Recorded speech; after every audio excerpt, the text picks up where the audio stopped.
After their Game 3 win, here is Joe Mazzulla at the podium. Yeah, I didn't have live ball turnovers, and did a good job ending quarters.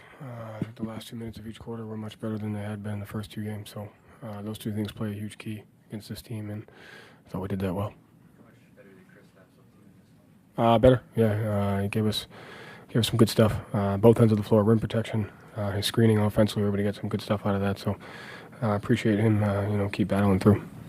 Joe, you talked on Thursday about the importance of countering their runs and being able to manage them. Felt like every time they started to go on one, you guys were able to cut that off before it became something more problematic. What were the keys to that? Not having live ball turnovers, valuing the basketball, rebounding, and not putting them to the free throw line. Justin, no with it. Jay in that order. Joe, you guys were able to hold the under 25 below 3 quarters, and the second quarter's under 26. What did you like most about what you guys did defensively? Yeah, I mean, we gave them some stuff that they hadn't gotten the first two games. But when you don't have live ball turnovers, it doesn't lead to transition opportunities. So we took away their transition, which kept them in the half court. And then, for the most part, we defended at a high level, and we were able to keep them off the glass a decent amount. But we had good rim protection down there, protect the paint. Joe, Payton played more minutes in this game than he did in the first two.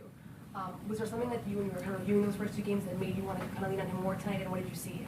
I mean, our sub patterns are always flexible. Tonight, Drew had 3 fouls, and Peyton was good, and you're just at times you go with what makes the most sense. So just the flexibility of what we were able to do. But he played really well on both ends of the floor for us. There's a little bit of foul trouble there, so we were able to kind of go to some different stuff. Jay, then B-Rock. Oh, B-Rock. Go. How pleased were you, Joe, just in terms of, it seems like you guys were eager to create quality looks up right off the bat and going at Brunson and Towns repeatedly, how just the method of attacking you guys offensively? Yeah, we had some empty possessions, but we played with the right intentions of getting the right pace, the right spacing. We just have to continue to make those right reads, value the basketball. Didn't have 11 live ball turnovers. That helps a lot when you keep it in between the lines. And we did a good job of our spacing, making the right read. Gary, Jared, then Jared. Joe, how difficult, if at all, have the past 72 hours been in terms of just falling in that hole and then not at all? No, not at all. Why not, Joe? I mean, I've said it 1,000 times. There's no one way of how it's supposed to go. I mean, people that you get caught up when your expectations aren't met, and so there's no expectations there. We're on a path of trying to go after greatness, and you don't get to dictate the test that's in front of you. All you get to dictate is how you approach it and how you respond to it. So if you plan on doing this for a long time, trust me, it'll be a lot worse than those last 72 hours, and that's the perspective you have to have. So at the end of the day, we got a test in front of us, and I got a group of guys that I wouldn't want anyone else to be able to go through that. So this is the fun part. You don't get into the journey for it to be easy. So it's been dark, but in a good way. Dark, how dark? Like, what's that mean? I mean, like, you just got to tap into your darkness, and that's it. Like, so we got to do it. That's it. Jared. You guys are always kind of squeezing advantages out of everything, and I feel like a big way you do that is in the post. You generally only really post cross matches, and spent a lot of time kind of trying to get Brunson into the post up earlier in the series. Tonight, you just kind of went straight to Hart, Bridges, whoever.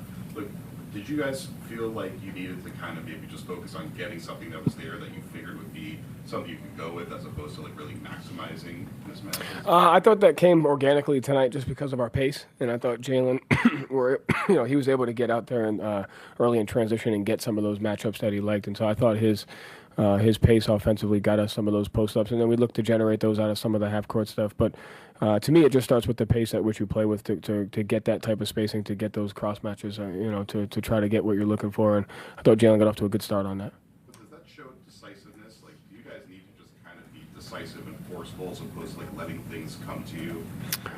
Yeah, I mean, I think you do that by how fast, the pace that you play with. Can you get to your spacing quickly?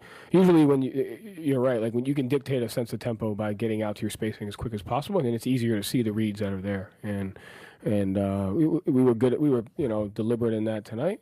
Decent in the first two games, but it was better tonight. Final 3 questions, Jared, Michael, and then OG just 7 points the last 2 games after a big game one. What have you guys done well to slow him down? Yeah, I mean, he's a great player, so you're not going to be able to do that all the time. But to me, he gets a lot of stuff in the half court on your help reads, and he's one of the best defenders in getting in passing lanes, getting out in transition, and so we have to be able to. The best way to defend these guys is to attack them with proper spacing, proper reads, so that we don't have live ball turnovers and allow them to get out in transition and rebound. And so you just have to take care of those margins. Tatum made a few threes early, but what was your general impression of just his decision making? Yeah, whether it was his pick and roll ball handling or screening, just kind of as long as we get to the spacing that we want, those guys do a great job of getting the shot that they want each and every possession. We just have to work to continue that, whether you make the right read for yourself or for the people around you. I'm sorry. With Robinson on the free throw, like he was really kind of bothered by how bad he was missing in the beginning. You stuck with it even into the second half when the margin was pretty high. Was that just because what you saw by how bad he was missing, or you're just going to stick with it no matter what the score is? Yeah, just process over results. You just always stick to the process of what you think gives you the best chance to win on that possession and to win in that game. One more for Alex. Joe, is it as simple as shots falling? You guys? No, I mean that's the easy thing to look at. But we won the end of quarters, and we didn't have 11 live ball turnovers. I can't stress to you the importance of the other team, so they get out in transition, and they have 28 points in transition in game 2, and not ending quarters well. When it's at 20 and it gets to 12 with 58 seconds left, and you have to end quarters, you have to start quarters well, you have to value the basketball, you have to win the margins. I can't stress that's all we talked about for the last 72 hours, and that's the most important thing. Great. Thank you, Joe. Thanks.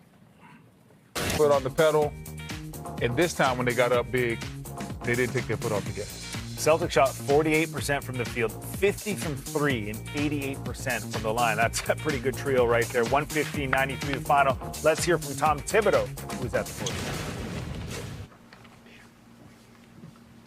I guess, Tom, just it seemed like from the start, there was something missing today.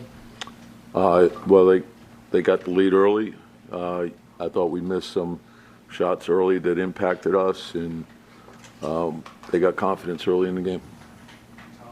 From our seat, it looked like there might have been a little defensive miscommunication throughout the game. Was there anything you saw on that end that concerned you from your guys? And again, I got to look at the film.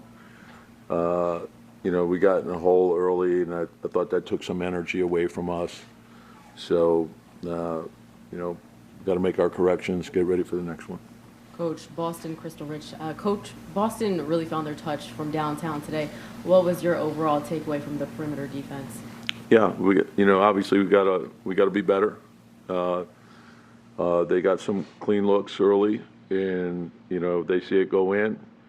That gives them confidence. Then it's hard to shut them off. So we have to have